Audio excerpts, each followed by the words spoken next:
24절에서 26절 말씀 보도록 하겠습니다.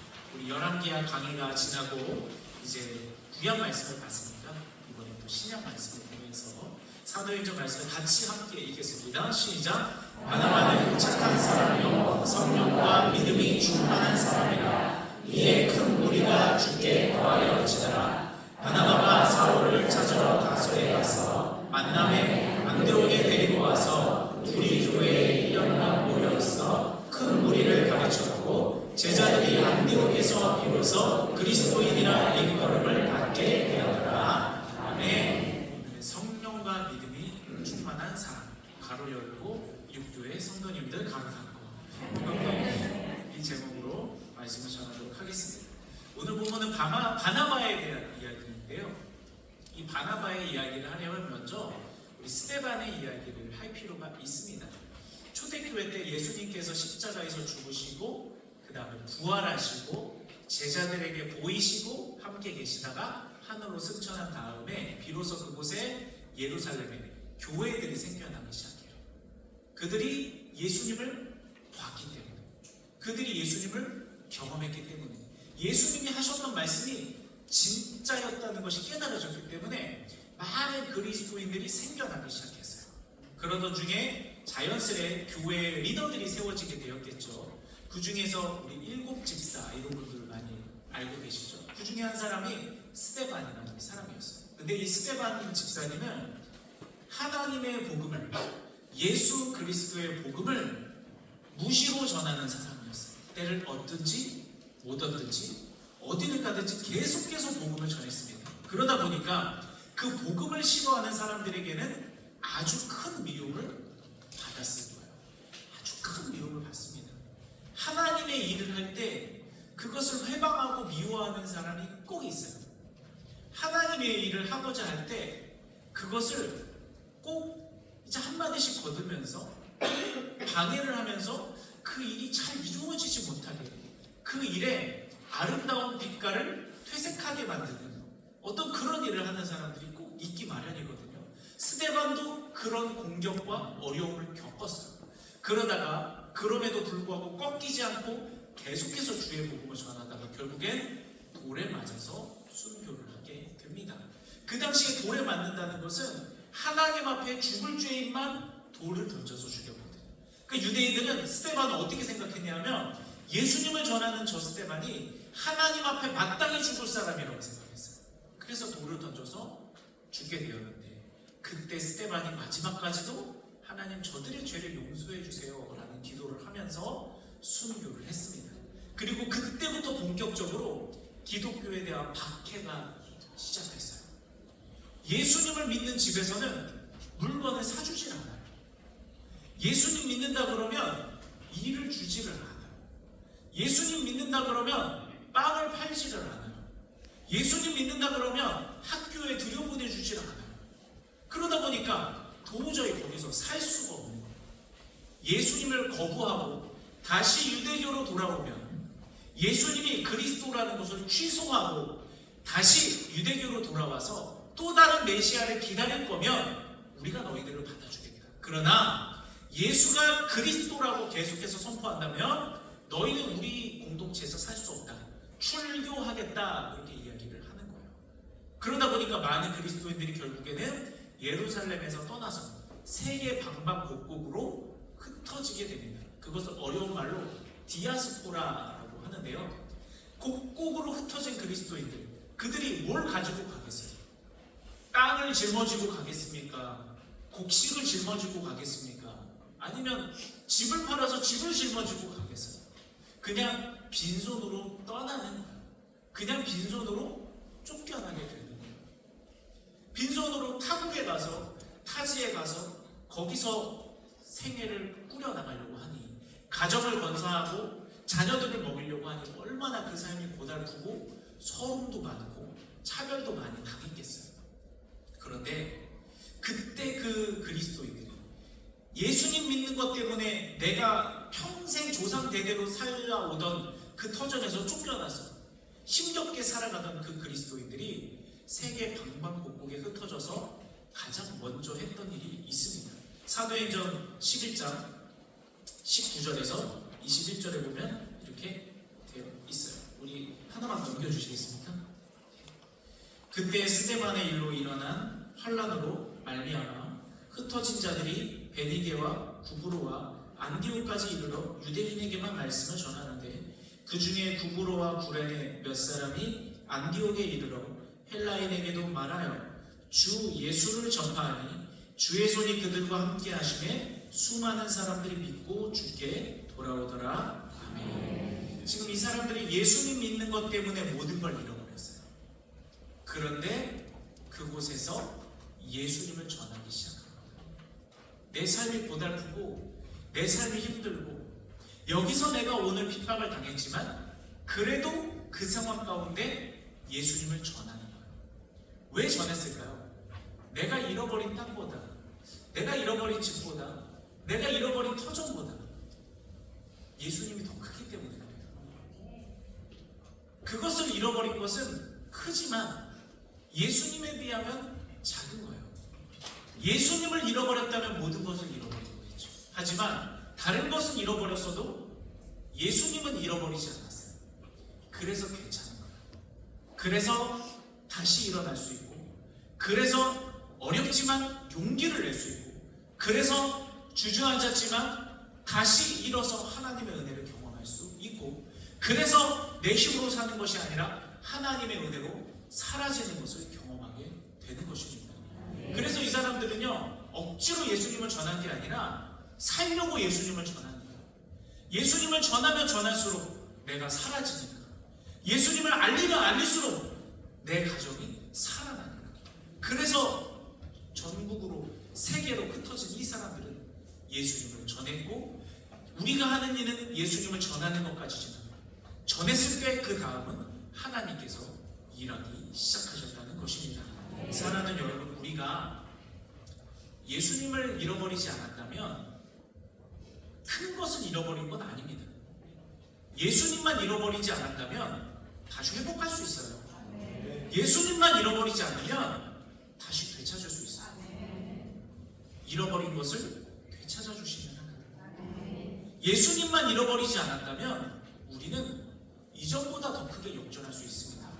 우리 안에 무엇보다 다른 것은 때때로 잃어버릴 수도 있고 찾을 수도 있고, 다른 것은 때때로 적을 수도 있고 많을 수도 있지만 예수님만큼은, 예수님을 의지하는 것만큼은 우리가 결코 양보하는 일 없이 주님을 사랑하고 주님을 의지하고 또 주님을 전하는 우리 모두 육교의 성도님들 되기를 주님의 이름으로 축복합니다. 자, 이렇게 사람들이 열심히 복음을 전하다 보니까 처음에는 유대인에게만 전하다가 나중에는 헬라인들, 이방인들이 관심을 보이기 시작하니까 그 사람들에게도 예수님을 알려주기 시작한 거예요. 근데 주님이 그 가운데 역사하셔서 그들이 예수님을 믿게 되기 시작합니다. 한 번도 예수님을 본 적도 없는 사람들이 예수님을 믿기 시작해요. 마치 우리들처럼. 우리들도 예수님 눈으로 본 적은 없잖아요. 그런데 믿어지고 예수님이 함께 계신 것이 느껴지고 예수님과 우리가 동행한다는 것이 믿어지잖아요. 마찬가지로 이 사람들도 말만 들었을 뿐인데 복음은 그래서 살아있고 능력이 있는 거예요. 그 복음을 들었기 때문에 그들이 예수님이 믿어지기 시작하고 예수님을 향해 신앙을 갖기 시작하다 보니 많은 신도들이 생겨났어요. 성도들이 생겨났어요. 그래서 예루살렘 교회에서 뭘 했느냐면, 우리 저 안디옥이라는 곳에 바나바를 파견을 해서 저곳에 우리 성도들이 많이 사는데, 우리 하나만 넘겨주시겠습니까? 우리 성도들이 많이 살고 있는데, 저곳에 성도들이 많이 늘어나고 있는데, 저곳에 바나바를 파견을 해서 저곳에 목양이 이루어지도록 해야 되겠다, 교회가 이루어지도록 해야 되겠다. 그래서 바나바가 파송이 됩니다.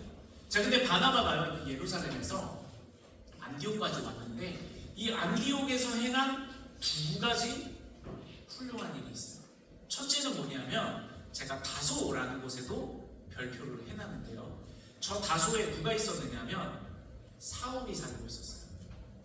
바울, 우리 잘 아시잖아요. 사도 바울. 그 사도 바울이 저기에 살고 있는데 그때는 아직 사람들이 바울을 인정하지 않을 때였어요.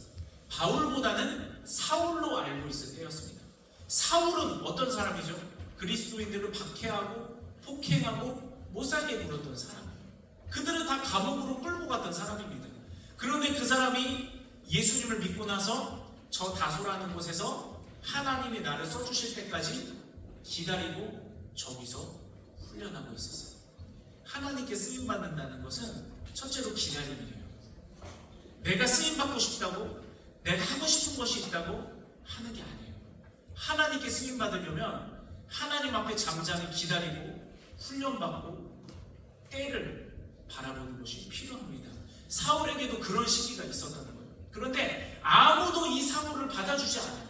왜냐? 내 친구가 사울에게 고난을 당했고 내 가족이 사울에게 폭행을 당했고 그렇기 때문에 아무도 사울의 말을 믿어주려고 하지 않았어요. 그러나 바나바는 하나님께서 말씀하셨기 때문에 이 사울을 안디옥까지 데려와서 이 안디옥이라는 곳에서 유대인에게는 잘 받아들여지진 않지만 이방인들에게는 은엄관계가 없기 때문에 마음껏 이방인들을 향해서 복음을 전할 수 있는 기회와 무대를 만들어 준 것입니다.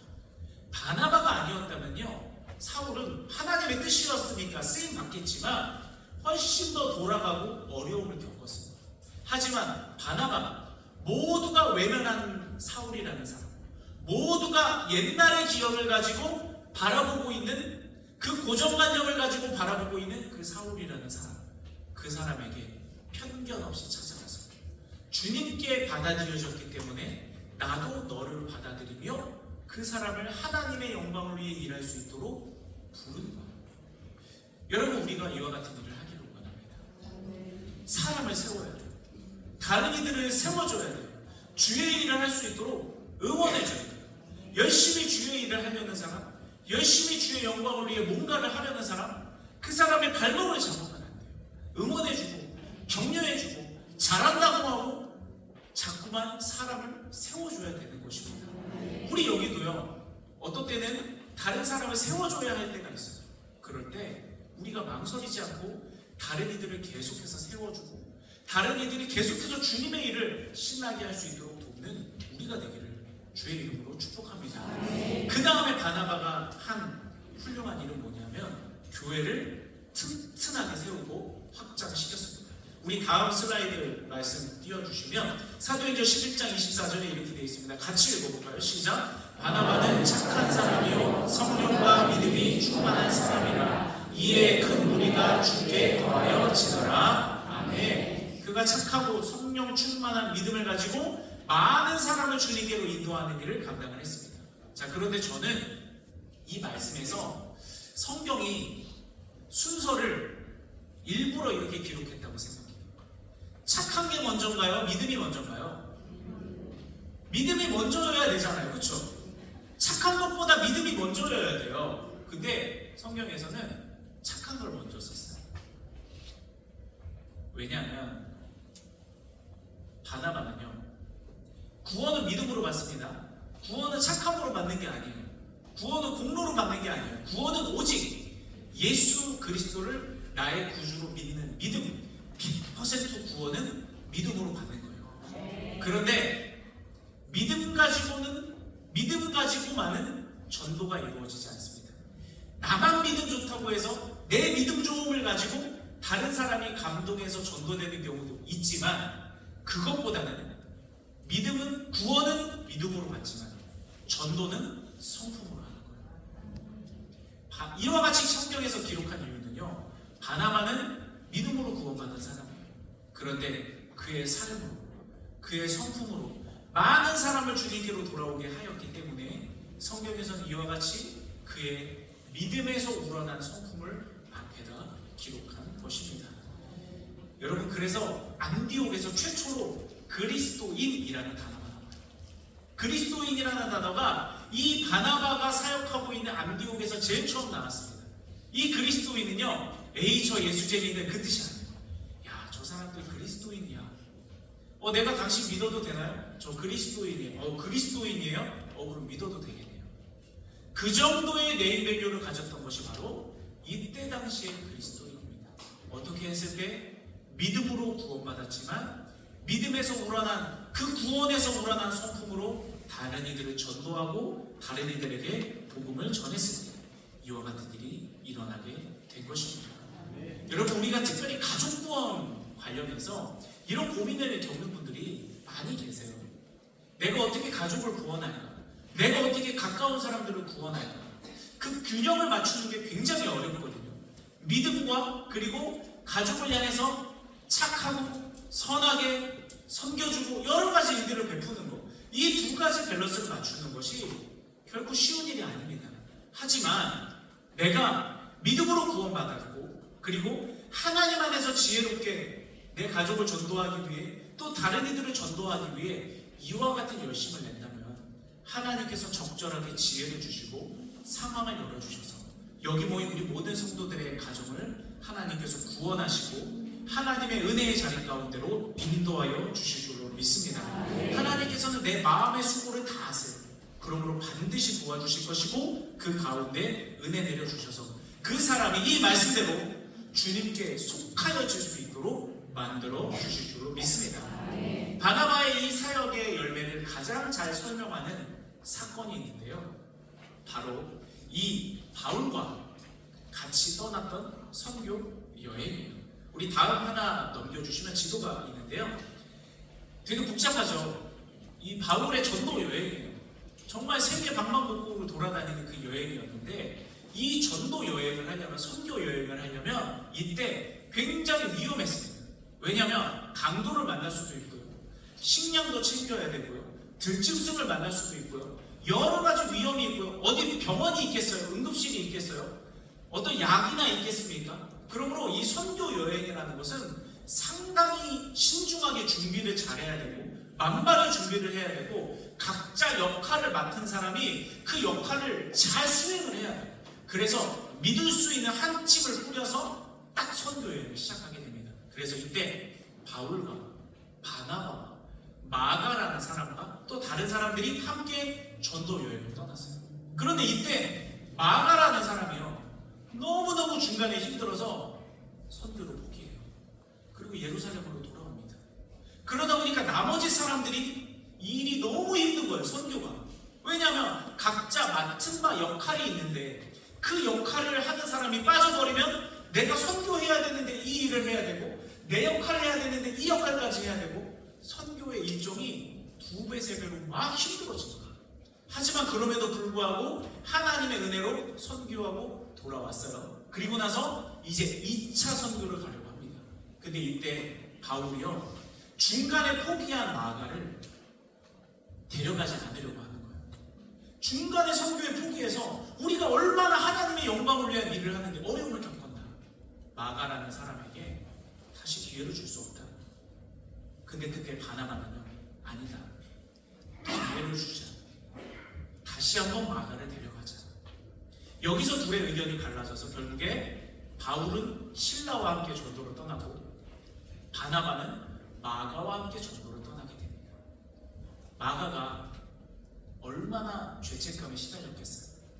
내가 하나님의 영광을 위해 갔다가 내가 자신 있게 나갔다가 내 연약함으로 인해 포기했는데 얼마나 하나님과 사람들 앞에 죄송함과 미안함이 컸겠습니까? 그런데 바나바가 다시 한번 기회를 준 거예요. 다시 한번 이 마가라는 사람에게, 마가가 다시 도망갈 수도 있지만 그럼에도 불구하고 다시 한번 기회를 준 겁니다.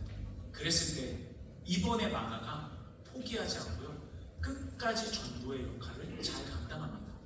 이 마가가 기록한 성경이 마가복음입니다. 이때 바나바가 마가를 받아주지 않았다면, 이때 바나바가 마가에게 다시 기회를 주지 않았다면 마가는 마가복음을 쓰지 못했을 거예요. 하나님의 영감을 받아 성경을 기록하는 사람이 되지 못했을 수도 있습니다. 하지만 바나바의 관용이, 바나바의 희생이, 바나바의 품어줌이 마가를 하나님의 사람으로 만들었습니다. 우리 하나만 더 넘겨주시면요, 같이 읽어볼까요? 시작! 믿음으로 구원받고 성품으로 전도하며 살리는 열매를 맺어라. 아멘. 여러분, 우리가 바나바, 우리 전도 이번에 팀도 바나바인데요, 제가 지었습니다. 이 성경의 인물을 하나씩 골라서 짓기로 했는데 제가 기도하면서 떠오른 이름은 바나바였어요. 그래서 제가 청년부 목사님에게 제안했어요. 목사님, 우리가 바나바로 합시다. 왜냐하면 우리가 꼭 품어야 될 사람, 우리가 꼭 구원해야 될 사람, 그 사람을 하나님께로 꼭 인도하고자 하는 마음으로 우리 바나바로 줍시다. 그랬을 때 청년부 목사님이 좋다고 하더라고요. 그래서 바나바 이렇게 팀 이름을 짓고 바나바로서의 한번 삶을 살아보기로 그렇게 결단을 했습니다. 여러분, 우리에게 바나바 같은 삶이 필요해요. 저는 이 바나바 성경을 읽으면서 자꾸만 그 내용이 떠오르더라고요. 바나바가 사울을 받아주고 바나바가 마가를 받아줘서 하나님의 일이 이루어지게 된 것처럼 나도 누군가를 받아주는 사람이 돼야 되겠다. 그러면서 제 마음에 떠오르는 것이 하나님이 오늘도 나를 위해 참으셨더라고요. 하나님이 어제도 나를 위해 참으셨고 그제도 나를 참아주셨더라고요. 그러면서 제 마음에 공간이 생겨나기 시작합니다. 원래는 받아주지 않을 사람인데, 원래는 받아주지 않은 일인데 하나님이 나를 참아주셨다는 게 생각이 되니까, 하나님이 나를 받아주셨다는 것이 깨달아지니까 제 마음에 공간이 생겨나기 시작하더라고요. 여러분, 우리가 바나바와 같이 다른 누군가를 품고 살리는 사람이 될 수 있기를 원합니다. 여러분을 통해 가정의 누군가가 살고요. 여러분을 통해 지금 여러분이 속한 사역 공동체에 누군가가 살고요. 여러분을 통해 여러분 일터에 누군가가 살고, 우리가 이왕이면 하나님이 우리를 복이다 이렇게 불렀거든요. 너는 복이다 이렇게 불렀는데, 우리 복된 존재로서, 하나님의 사람의 존재로서 우리가 어디를 가든지 살려내고 세워가고 축복을 전하는 사람들이 바로 우리가 될 수 있기를 원합니다. 우리가 바로 믿음과 성령에 충만한 사람들이기 때문에, 그 믿음으로 인하여 예수님을 닮아가는 성품을 지닌 사람들이 바로 여기 보이는 우리 성도님들이기 때문에 바나바와 같이 한 영혼을 살려내고, 또 우리 주변에 있는 가까운 가족에서부터 이웃까지 다른 이들을 끊임없이 살려내는 일을 감당하게 되기를 주님의 이름으로 축복합니다. 네, 우리 그것을 기억하며 함께 찬양하겠습니다. 원하고